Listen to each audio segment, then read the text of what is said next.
Lorin Alba je hronična astmatičarka, reči si 20 godini. Според Американското белодробно здружение, таа е една од преку 20 милиони лица во свет кои страдаат од ова заболување.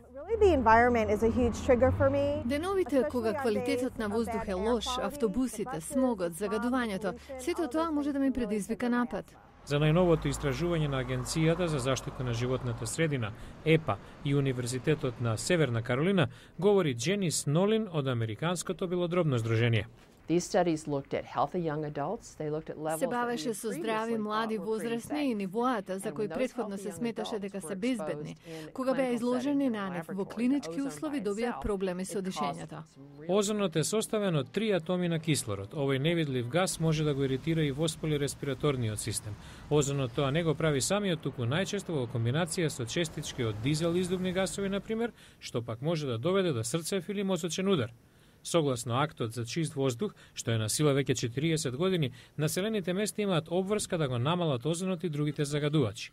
Но Американското белодробно здружение коментира дека тоа не е доволно. Во последниот извештај проценивме дека 175 милиони американци живеат во средина што не може да добие преодна оценка за чист воздух. Во истражувањето како најризични групи се наведуваат децата, постарите лица, белодробните болни, но и оние кои работат или пак вежбаат на отворено.